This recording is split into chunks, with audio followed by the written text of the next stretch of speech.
Good morning, students. Welcome to my channel Fatafat Education, and today we will discuss the NCERT exercise questions for Chapter 6 Life Processes, Class 10th Science. Moving to first question, the kidneys in human beings are a part of the system for nutrition, respiration, excretion and transportation. अब kidneys जो है उसका main function है urine filtration. Urine filtration is the part of the process of excretory system. तो जो kidneys हैं वो part है एक्सक्रीशन सिस्टम के. Moving to next question, the xylem in plants are responsible for transport of water, transport of food, transport of amino acids, transport of oxygen. तो जो xylem है वो एक डेड टिश्यू है और वो transport of water and dissolve minerals help करता है प्लांट्स में. तो हमारा करेक्ट आंसर हुआ transport of water. Moving to third question, the autotrophic mode of nutrition requires.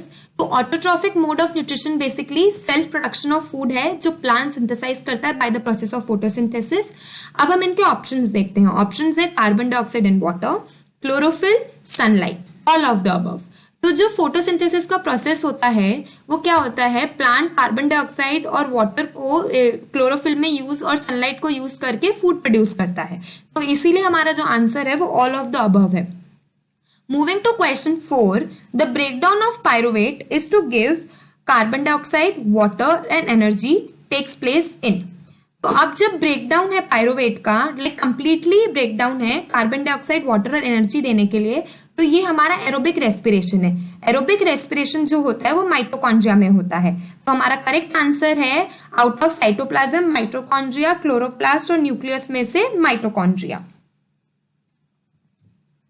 Moving to question 5, how are fats digested in our bodies, where does this process takes place. अब जो fats हैं वो small intestine में digestion होता है उनका. जो हमारे क्या कहते हैं लिवर है वो बाइल जूस सिक्रीट करती है, वो बाइल जूस जो है वो इंटेस्टाइन में आता है. और जो हमारे पेनक्रियाज हैं वो भी इंटेस्टाइन में आता है, स्मॉल इंटेस्टाइन में. तो क्या होता है, जो बाइल सॉल्ट्स प्रेजेंट होते हैं बाइल जूस में, वो जो ये फैट ग्लोब्यूल्स रहते हैं उनको इमल्सिफाई करते हैं, which means emulsification process show करते हैं. इमल्सिफिकेशन से जो लार्ज फैट ग्लोब्यूल्स होते हैं वो स्मॉलर फाइन ग्लोब्यूल्स में बन जाते हैं और लार्ज सरफेस एरिया मिलता है जिसके ऊपर एंजाइम्स इजीली एक्ट कर सकते हैं. तो जो हमारा लाइपेज एंजाइम होता है पेनक्रेटिक जूस में, वो इन इमल्सिफाइड फैट्स का ब्रेकडाउन करता है. फर्दर जो हमारे इंटेस्टाइन वॉल्स में ग्लैंड्स होते हैं वो भी इंटेस्टाइनल जूस सिक्रीट करते हैं जिसके अंदर लाइपेज एंजाइम होता है. जो ये ऑलरेडी ब्रेकडाउन फैट्स हैं वो वापस जब उनके ऊपर लाइपेज एंजाइम एक्ट करता है तो वो फर्दर क्या कहते हैं जो है वो स्मॉलर पार्टिकल्स में फॉर्म हो जाते हैं, that is fatty acids and glycerol. तो अब हम इसके एक बार जनरल फ्लो चार्ट देखते हैं. तो फैट्स जो है लार्ज ग्लोब्यूल्स वो इमल्सिफाई होते हैं बाइल सॉल्ट से, जिसको हम इमल्सिफाइड फैट्स बोलते हैं. इमल्सिफाइड फैट्स पे लाइपेज अपना एक्शन शो करके उनको ब्रेक डाउन करता है. जो ऑलरेडी फैट्स ब्रेक डाउन हो चुके हैं उसके ऊपर इंटेस्टाइनल जूस के अंदर जो लाइपेज एंजाइम है वो फैटी एसिड्स और ग्लिसरॉल फॉर्म करता है. Moving to question 6, what is the role of saliva in the digestion of food. अब बेसिकली जो सलाइवा है उसके अंदर सलाइवरी एमाइलेज होता है. जब हम जो फूड लेते हैं उसमें जो स्टार्च प्रेजेंट होता है उसका वो कॉम्प्लेक्स मॉलिक्यूल है स्टार्च, उसका वो सिंपलर मॉलिक्यूल शुगर में ब्रेक डाउन करता है. ठीक है. और जो सलाइवा है वो हमारे माउथ कैविटी को क्लीन रखता है और जो फूड हम इंटेक करते हैं उसको मॉइस्चर करता है, जिसके वजह से उसका ब्रेकिंग और चूइंग बहुत इजी हो जाता है इनटू स्मॉलर पार्टिकल्स, बिकॉज जो हम फूड लेते हैं वो बिग पीसेस रहते हैं और जब उसके ऊपर सलाइवा एक्ट करता है तो वो स्मॉलर वंस हो जाते हैं. Moving to question 7, what are the necessary conditions for autotrophic nutrition and what are its byproducts. अब autotrophic nutrition mean self synthesize करना है प्लांट को फूड, तो उसके लिए क्या क्या कंडीशंस चाहिए हम देखते हैं.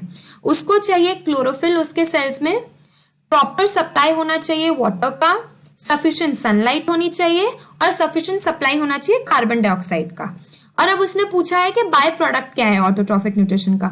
तो बाय प्रोडक्ट बेसिकली हमें पता है ऑटोट्रॉफिक न्यूट्रिशन से प्लांट्स को फूड मिलता है. तो ऑटोट्रॉफिक न्यूट्रिशन का बाय प्रोडक्ट है carbohydrates and oxygen. Moving to question 8, what are the differences between aerobic and anaerobic respiration. Name some organisms that use the anaerobic mode of respiration. अब हम पहले इनके डिफरेंसेस देखते हैं। तो जो बेसिकली एरोबिक रेस्पिरेशन होता है वो प्रेजेंस ऑफ ऑक्सीजन में होता है। एनारोबिक जो होता है या तो वो कंप्लीटली एब्सेंस ऑफ ऑक्सीजन में होता है या फिर सिर्फ लैक ऑफ ऑक्सीजन में होता है। अगर हम एरोबिक रेस्पिरेशन की बात करें तो उसमें कंप्लीट ब्रेकडाउन होता है फूड का। एनारोबिक रेस्पिरेशन में पार्शियल ब्रेकडाउन रहता है। एरोबिक रेस्पिरेशन के जो एंड प्रोडक्ट्स हैं वो फिक्स्ड हैं, that is carbohydrates and water. और एनारोबिक रेस्पिरेशन के जो एंड प्रोडक्ट्स हैं वो डिपेंड करते हैं ऑर्गेनिज्म टू ऑर्गेनिज्म पे। अगर हम यीस्ट की बात करें तो उसके अंदर जो पायरुवेट है वो ब्रेकडाउन होता है इथेनॉल और कार्बन डाइऑक्साइड में। और अगर हम बात करें कि जहां पे लैक ऑफ ऑक्सीजन है, जैसे कि फैटीग मसल्स में हो जाता है, तो वहां पे वो लैक्टिक एसिड प्रोड्यूस करता है।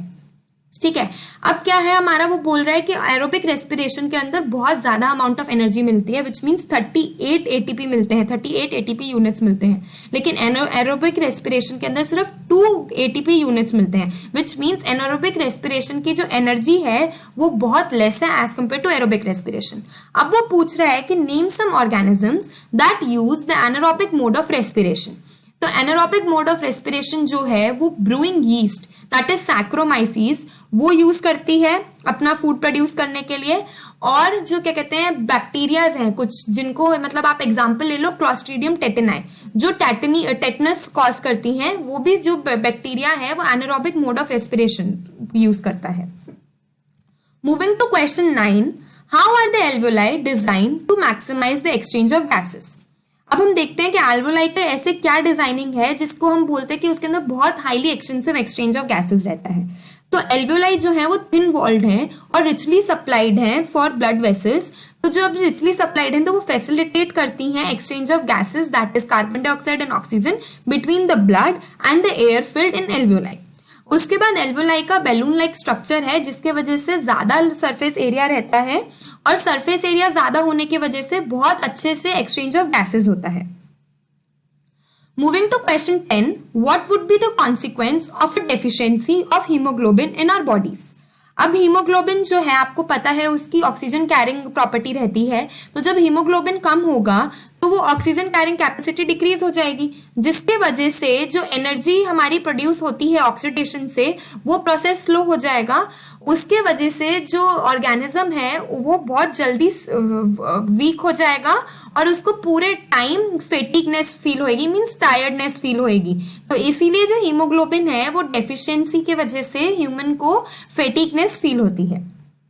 Moving to question 11, describe double circulation in human beings, why is it necessary. अब वो बोल रहा है कि डबल सर्कुलेशन क्या है और क्यों नेसेसरी है। तो बेसिकली जो डबल सर्कुलेशन हम इसलिए बोलते हैं क्योंकि ब्लड जो है वो हार्ट में ट्वाइस एंटर करता है और वापस ट्वाइस बाहर जाता है to the other parts of tissues, that is why उसको डबल सर्कुलेशन बोलते हैं। अब क्या होता है, हम देखते हैं कि डबल सर्कुलेशन का प्रोसेस कैसे है। तो जो डीऑक्सीजनेटेड ब्लड है वो वीना कावा से होते हुए राइट एट्रियम में आता है फ्रॉम द टिश्यूज, जहां पे बिल्कुल उन्होंने ऑक्सीजन यूज कर लिया टिश्यूज से, तो वो डीऑक्सीजनेटेड ब्लड बन गया। राइट एट्रियम से वो राइट वेंट्रिकल में जाता है, राइट वेंट्रिकल से वो हमारा जो है पल्मनरी आर्टरीज के होते हुए लंग्स में चला जाता है, जहां पे ऑक्सीजन जो है एनरिचमेंट रहती है ऑक्सीजन की, तो वो इस डीऑक्सीजनेटेड ब्लड को ऑक्सीजनेटेड ब्लड बना के वापस से उसको पल्मनरी वेन्स के थ्रू लेफ्ट एट्रियम में सेंड करता है। हार्ट के लेफ्ट एट्रियम से वो लेफ्ट वेंट्रिकल में फ्लो करता है, लेफ्ट वेंट्रिकल से वो एओर्टा के थ्रू अदर टिश्यू पार्ट्स में चला जाता है जहां पे ऑक्सीजन की रिक्वायरमेंट है। तो ब्लड जो है वो ऑक्सीजन सप्लाई करने में हेल्प करता है। Moving, why is it necessary. अब बेसिकली डबल सर्कुलेशन इसलिए नेसेसरी है ताकि जो क्या कहते हैं ऑक्सीजनेटेड और डीऑक्सीजनेटेड ब्लड है वो प्रिवेंट रहे मिक्सिंग से, और ये हमें इसीलिए सेपरेशन चाहिए ताकि हाईली एफिशिएंट ऑक्सीजन सप्लाई रह पाए। जब अगर हाईली एफिशिएंट ऑक्सीजन सप्लाई नहीं रह पाएगा तो जो क्या कहते हैं ऑर्गेनिज्म को बेसिकली बहुत ज्यादा फेटिकनेस होगी, क्योंकि उसको प्रॉपर सप्लाई ऑफ ऑक्सीजन नहीं मिल रहा है, तो टिश्यूज कैसे, सब ऑर्गन्स कैसे रिस्पॉन्ड करेंगे। तो इसीलिए अगर हमें ऑर्गेनिज्म का होम्योस्टेसिस मेंटेन करना है तो उसको कांस्टेंट एनर्जी सप्लाई रहनी पड़ेगी, और इसीलिए ताकि वो अपना बॉडी टेम्परेचर मेंटेन कर सके। Moving to question 12, what are the differences between the transport of materials in xylem and phloem. अब जो जाइलम है वो ट्रांसपोर्टेशन करता है वाटर एंड डिसॉल्व्ड मिनरल्स की from roots to leaves and other parts of the plant. Phloem जो है वो प्रिपेयर्ड फूड मटेरियल को ट्रांसपोर्टेशन में हेल्प करता है through leaves to the other parts of the plant in dissolved form. Xylem का जो ट्रांसपोर्टेशन होता है वाटर और डिसॉल्व्ड मिनरल्स का, वो होता है वेसल्स और ट्रेकीज के थ्रू, जो कि डेड टिश्यूज हैं। फ्लोएम के अंदर जो ट्रांसपोर्टेशन रहता है फूड का, वो via sieve tubes and the help of companion cells रहता है, जो कि लिविंग सेल्स हैं। जाइलम के अंदर अपवर्ड मूवमेंट रहती है वाटर की और डिसॉल्व्ड मिनरल्स की, जो अचीव होता है ट्रांसपिरेशन पुल से। जो फ्लोएम है उसके अंदर ट्रांसलोकेशन प्रोसेस से जो प्रिपेयर्ड फूड है वो फर्दर ट्रांसपोर्ट होता है to other parts of the plant from leaves, और इस प्रोसेस के अंदर एनर्जी यूटिलाइजेशन होती है। जो ट्रांसलोकेशन प्रोसेस होता है वो डिपेंड करता है ऑस्मोटिक प्रेशर पे। तो लीव्स के अंदर बिकॉज जो कहते हैं ग्लूकोज फॉर्म होता है, जो फूड फॉर्म होता है, उसके वजह से ऑस्मोटिक प्रेशर बहुत ज्यादा हो जाता है। तो उस ऑस्मोटिक प्रेशर के वजह से बाकी टिश्यूज में वो ऑस्मोटिक प्रेशर कम रहता है। तो ट्रांसलोकेशन से from higher osmotic pressure to lower osmotic pressure में फूड्स का ट्रांसपोर्ट होता है। Moving to question 13, compare the functioning of alveoli in the lungs and nephrons in the kidneys with respect to their structures and functioning. अब जो alveoli है वो हमारी क्या कहते हैं बैलून लाइक स्ट्रक्चर है और वो लंग्स में प्रेजेंट है। ये जो है हमारे रेस्पिरेटरी सिस्टम का पार्ट है। नेफ्रॉन्स जो हैं वो ट्यूबुलर लाइक स्ट्रक्चर्स हैं, किडनी में प्रेजेंट है और ये शो करते हैं हमारा एक्सक्रीटरी सिस्टम में पार्ट है इनका। उसके बाद जो एल्वेलाई की वॉल्स है वो वन सेल थिक है, which means they are thin walled, और इनके अंदर एक्सटेंसिव नेटवर्क रहता है ब्लड कैपिलरीज का। जो नेफ्रॉन्स हैं वो ग्लैमेरुलस से बनी हुई है, बोमेन्स कैप्सूल से, और उनके पास एक लॉन्ग रिनल ट्यूब रहती है। ये तो स्ट्रक्चर की बात हो गई। अब हम बात करते हैं फंक्शनिंग की। तो एल्वेलाई जो है वो एक्सचेंज ऑफ गैसेस जो ऑक्सीजन और कार्बन डाइऑक्साइड को फैसिलिटेट करती हैं between the blood and the capillaries जो एल्वेलाई को सराउंड करती हैं। और अगर नेफ्रॉन के फंक्शन की बात करें तो जो ब्लड है वो किडनी में एंटर करता है थ्रू रेनल आर्टरी। जो इम्प्योर ब्लड रहता है वो ब्लड जब एंटर करता है उसके अंदर नाइट्रोजनस वेस्ट रहता है। जो क्या कहते हैं कि ये नेफ्रॉन्स हैं वो उस नाइट्रोजनस वेस्ट को फिल्टर करके यूरिन बनाते हैं और कुछ मटेरियल्स रीअब्सॉर्ब हो जाते हैं। जो ये यूरिन रहता है वो कलेक्ट होता है कलेक्टिंग डक्ट में। फर्दर जो एल्वेलाई है वो बेसिकली एक साइट है for gaseous exchange of oxygen and carbon dioxide, और जो नेफ्रॉन्स हैं वो बेसिक फिल्ट्रेशन यूनिट है हमारे एक्सक्रीटरी सिस्टम का। स्टूडेंट्स, आई होप आपको मेरे ये सॉल्यूशंस अच्छे लगे हों। फॉर फर्दर डाउट्स आप मुझे कॉन्टैक्ट कर सकते हो on the given Gmail ID, that is fatafatedu@gmail.com। आप अपने वैल्यूएबल फीडबैक्स हमारे कमेंट बॉक्स में ड्रॉप कर सकते हो, और आगे आप कौन से वीडियो लेक्चर्स देखना पसंद करोगे आप हमें वो भी बता सकते हो। Please like my channel, share and subscribe. Thank you.